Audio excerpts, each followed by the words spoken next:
राधा वल्लभ लाल की जय। आज परमार्थ पथ की जो दिव्य तेजोमयी सूक्ष्म पगडंडियां हैं, जिनके द्वारा हम बोधमय मार्ग पर पहुंचते हैं, भगवत तत्व का बोध, आत्मस्वरूप का बोध, जब हम इन पगडंडियों से चलते हैं तभी पहुंच पाते हैं, चाहे उसे हम बोध कहें या प्रेम कहें। पर जिसके द्वारा हमें चलना है वो है मन। ये परमार्थ पथ मन के द्वारा ही पूर्ण रूप से तय किया जाता है। अर्थात मन का सतवस्तु के निरंतर चिंतन के प्रभाव से असत दुर्वासनाओं का चिंतन छूट गया और मन अमना हो गया, फिर वो परमार्थ के मार्ग को पा लेता है। पर मन को दुर्वासना से हटाना इतना कठिन है। योग वासिष्ठ में भगवान श्री राम जी वशिष्ठ जी से कहते हैं कि हे भगवान, समुद्र को पी जाना यद्यपि असंभव है, सुमेरु पर्वत को उखाड़ लेना क्योंकि 4 लाख योजन का है यद्यपि असंभव है, और आग को खाना यद्यपि असंभव है, पर इससे भी अगर कोई कर भी ले तो इससे भी कठिन है मन को वश में कर लेना। और बिना मन वश में हुए परमार्थ के स्वरूप को नहीं समझ पाता, वो अध्यात्म में नहीं चल पाता। तो सबसे बड़ी समस्या इस मार्ग चलने में मन है। मन, इस मन को परमार्थ मार्ग में लगाने के लिए उपासक को सबसे पहले तैयार होना है कि अब चाहे जो कुछ हो जाए, हम पापाचरण नहीं करेंगे, हम अधर्म नहीं करेंगे, शास्त्र विरुद्ध आचरण नहीं करेंगे। पहला उसको ये दृढ़ निश्चय करना होगा। निश्चय में बहुत बड़ी सामर्थ्य होती है। अगर आपका निश्चय सही नहीं है तो आप मन को वश में नहीं कर पाएंगे। सबसे पहला निश्चय कि आज से हम प्रभु के चरणों का आश्रय लेकर के निश्चय करते हैं कि हम पाप आचरण नहीं करेंगे। पाप आचरण जिसे शास्त्र मना करता है कि ये नहीं करना चाहिए, जो हृदय से प्रेरणा होती कि नहीं करना चाहिए, सबके हृदय में शास्त्र का सार स्वरूप गुरुदेव भगवान विराजमान है। वो सबको प्रेरणा देते रहते हैं कि ये ठीक नहीं है, पर हम मन की प्रेरणा को मान लेते हैं और गुरुदेव जो हृदय में बैठे हुए हैं व्याप्तमेन चराचरम, हम उनकी बात नहीं सुन पाते, सुन के भी अनसुनी कर देते हैं। अब यहां दूसरी बात, पहली है निश्चय, फिर दूसरी बात है मन को किसी भोगों का आश्रय ना देना। भोगों का आश्रय, जैसे परमार्थ पथ के पथिक है तो हमारा मन 5 ज्ञानेंद्रियों से ही भोग मार्ग में विचरण करता है। गंदा दृश्य देखा, किसी जीव को मैथुन करते या कुछ ऐसा, या गंदी बात सुनी, या गंदी तरह से हमने किसी को स्पर्श किया, या हमने ऐसी कोई गंदी वस्तु पाई जो हमारे मन को धर्म विरुद्ध आचरण में प्रेरित कर दे, या हमने ऐसे वातावरण में पहुंच गए वायुमंडल में जो हमारी घ्राणेंद्रिय से जाकर के हमारे मन को चंचल कर दिया। ये 5 ज्ञानेंद्रियों के द्वारा नेत्रेंद्रिय, श्रवणेंद्रिय, रसेंद्रिय, त्वगेंद्रिय, घ्राणेंद्रिय, इनके द्वारा ही मन चंचल होता है। स्वतः इसकी कोई सामर्थ्य नहीं। ये इंद्रियों के सहयोग से ही हमें अपने अधीन बना लेता है। यद्यपि हमें अधीन नहीं कर सकता, क्योंकि ये हम ही से सामर्थ्यवान है, ये आत्म तत्व से ही प्रकाशित है। आत्मा इसके अधीन नहीं, ये आत्म तत्व के अधीन है, पर वो अज्ञान के कारण ऐसा होता है।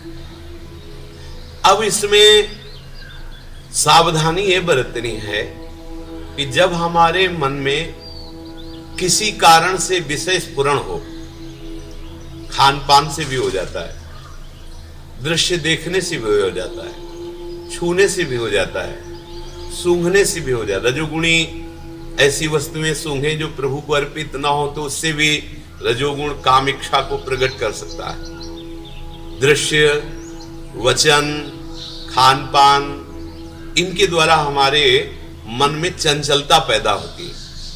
साधक को दूसरा पॉइंट, दूसरा शब्द है कि आश्रय न दे, ये सावधानी रखनी, कहीं भी से आश्रय न दे। मान लो स्त्री शरीर साधक है तो पुरुष शरीर से, पुरुष शरीर साधक है स्त्री शरीर से, या और भी अन्य आचरणों द्वारा हमारे मन को यदि ये पता चल जाए कि उस व्यक्ति के पास जाने से या उसके समीप जाने से हमें इस इंद्रिय का भोग प्राप्त हो सकता है, बस ये तरंग उत्पन्न हुई, आपने आश्रय दे दिया, अब आप बच नहीं सकते, जाएं या ना जाएं। वो आपके मन को ये संकल्प बना देगा और इतना व्यथित कर देगा कि मन आपको जलाएगा, आपको चैन नहीं आने देगा, आपके दिमाग में छा जाएगी वो बात कि अब बस, अब अगर हमें शांति मिली तो तभी मिलेगी जब हम उसके पास चलें, उससे बात करें, उसको ऐसा ऐसा ऐसा या ऐसी कुछ चेष्टा, फिर उसे लगेगा कि हाँ यही शांति का उपाय, परमार्थ छूट गया। तीसरी बात बहुत सूक्ष्मता से देखनी है। पहला निश्चय, दूसरा विषय आश्रय नहीं देना, और तीसरी बात जब हमारे हृदय में विषय स्फुरणा हो, यदि आपने तन्मयता धारण कर ली उस विषय स्फुरणा में और उसके अनुसार थोड़ी भी चेष्टा कर ली, तो पहले विषय तरंग की तरह आता है, स्फुरित हो, ऐसा कर लिया जाए। यदि आपने उसे काटा नहीं तो समुद्र हो जाएगा, समुद्र हो जाएगा, बस फिर आप पागल हो जाएंगे। फिर आपको लगेगा, कई तरह से लगेगा, अरे भगवान मिलेंगे तब मिलेंगे, पहले हम ये शांति धारण करें, पहले हमारे अंदर जो ये बात आई है उसको करें। अगर नहीं करते तो इतना बड़ा वो आपको क्लेश देगा, इतना आपके माइंड में छा जाएगा वही बात कि आपको लगेगा इससे अच्छा मर जाए, तभी चैन मिल सकती है। अभी कैसे होगा? आदमी साधक विवेकहीन होकर के पशु की तरह हो जाता है। विश्वास कर लीजिए, जब समुद्र की तरह कोई भी विषय चिंतन हो जाता है फिर उसे कोई बचा नहीं सकता है।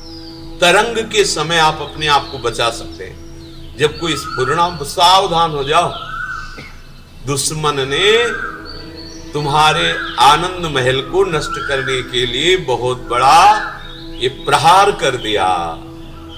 ये खा ले, ये सूंघ ले, ये देख ले, ये छू ले, ये स्पर्श करके, देख के, सूंघ के, ये हमारा मन हमको इसी नाशवान जगत के भोगों में सुख बुद्धि करके अधीन कर लेता है। बस फिर सबकी शिकायत होने लगती है, मन बड़ा चंचल है, मन बड़ा परेशान करता है, अब हमारा मन भजन में नहीं लगता, और अब तो भाई कोई आशीर्वाद दे दे, कोई कृपा कर दे। अपने लोगों को धैर्य पूर्वक के समझना है। यदि तरंग उत्पन्न हुई, विषय स्फुरणा उत्पन्न हुई, वो आपने उसी समय नहीं, ये धर्म संगत नहीं है, ये शास्त्र सम्मत नहीं है, ये सुख का नहीं है, ये दुख का हेतु है। पूरा संसार दुखमय है। अगर सुखमय होता तो जितने लोग भोग रहे हैं सब आनंदित हो जाते, पर मन आपको इतना हर्षित करेगा कि नहीं नहीं, ये विषय मिल जाए तो मैं सुखी हो जाऊंगा। बस उसकी इस चाल को आप काट दो तो आप महापुरुष हो जाएंगे, उसकी चाल को इस रोक दो तो आप संत बन जाएंगे। गृहस्थ में रहते हुए, व्यापार करते हुए आप एक बहुत अच्छे आध्यात्मिक पथ के पथिक बन जाएंगे। बस सावधानी इसी को है कि ये जो मन तरंग उत्पन्न करता है विषयों की, तभी तो कहीं कहीं संतों ने गान किया है, मन की तरंग को मार ले बस हो गया भजन। कई जगह का मन मार्या तन बस में कीन्हा, मन ही मारी तन हारी के वृंदावन में गाज। तो इस तरंग को रोकने में आप समर्थ हैं, पर आप क्या करते हैं, उस तरंग को बड़ी मीठी मान करके, बड़ा अच्छा मान के, बड़ा सुख मान के आप उसमें रमण करने लगते हैं, और वो तरंग धीरे धीरे समुद्र रूप बन जाती है, संकल्प रूप बन जाती है। फिर हाहाकार मच जाता है, फिर तो उठते बैठते चलते फिरते बस वही विषय चिंतन, कैसे उसको देखूं, कैसे उसको पाऊं, कैसे उसको भोगूं, बस इतना। और फिर वो सोचता है कोई भगवान हो तो बचा लेंगे, कोई गुरु सामर्थ्यशाली संत होंगे तो बचा लेंगे। क्यों बचा लेंगे? उन्हीं का तो खेल है, माया का खेल है, भक्ति का खेल है। आप भक्ति के सिद्धांतों को नहीं मानते, माया खेल खेलना चाहते तो आप खेलिए, उन्हीं का है, कोई दूसरे का थोड़ी है। फिर नरक आदि भोगिए, फिर नाना प्रकार के क्लेश भोगिए। इसलिए परमार्थ के साधक को सबसे पहली बात निश्चय करे, दूसरी बात विषय आश्रय न ले, तीसरी बात तरंग को ही नष्ट कर दे, इस पूर्णा को ही नष्ट कर दे, उसे समुद्रवत ना होने दे। अब निश्चय, आश्रय और तरंग को नष्ट करने के लिए हमें बल चाहिए। वो बल मिलता है सत्संग से, वो बल मिलता है नाम जप से, वो बल मिलता है शास्त्र स्वाध्याय से, वो बल मिलता है अच्छे वातावरण से। यदि आपका वायुमंडल साधुओं का है, साधकों का है, तो आपको बहुत जल्दी ऐसा निश्चय होने लगेगा, आप विषय आश्रय छोड़ने लगेंगे, आप तरंगों को नष्ट करने लगेंगे, मन की तरंगों को मारने लगेंगे। इसलिए यदि आपको वातावरण अच्छा नहीं मिला, साधु संग नहीं मिला, तो नाम तो आपके पास है ना, नाम सत है, नाम आपके लिए वातावरण ऐसा पैदा कर देगा, आपके हृदय में ही ऐसा पैदा कर देगा कि आप समर्थ हो जाएंगे मन की तरंग को मारने के लिए। और मन जिसका विषय वासना का संकल्प करने से रहित हो गया, वही महात्मा हो जाता है। उसको प्रतिपल दसों दिशाएं कहीं भी जाए, उसको आनंद ही आनंद रहता है। और जो मन के अधीन रहता है, वो कहीं भी जाए वो जलता रहता है, क्योंकि दुर्वासना उसको वहां जलाती रहती है। वो हर दृश्य को देखकर भोग का संकल्प करेगा, दुर्वासना का संकल्प करेगा, उसका हृदय अशांत रहेगा। आशा में कहां सुख है? विषयों की आशा करने वाला हर समय जलता रहता है, हर समय अशांत रहता है। कामना में सुख है क्या? नहीं। अच्छा, तो काम सुख सपने नहीं। जिसकी कामनाएं सुरक्षित है उसको स्वप्न में भी सुख नहीं मिल सकता, जिसकी कामनाएं बढ़ती रहती है उसको स्वप्न में भी सुख नहीं मिल सकता। जो निष्काम, संकल्प रहित, कामना रहित है, उसका हृदय आनंदित रहता है। इसलिए साधु संग, शास्त्र स्वाध्याय और नाम जप, ये आपको वो बल देगा जिससे आप निश्चय करेंगे कि मैं अधर्माचरण नहीं करूंगा, जिससे आप सावधान होंगे, विषय आश्रय नहीं लेंगे, जिससे आप इतने बलवान होंगे कि आप मन की तरंगों को मार सकेंगे। इसलिए खूब नाम जप कीजिए और ध्यान लगाकर सत्संग सुनिए, और नित्य किसी न किसी, जैसे भागवत जी है, गीता जी है, या और संतों के वचन हैं, साधक में साधुता है, आस्तिकता की आधारशिलाएं हैं, और प्रेम दर्शन है, ऐसी छोटी छोटी पुस्तिकाएं हैं, इनका स्वाध्याय कीजिए, आपको बड़ा बल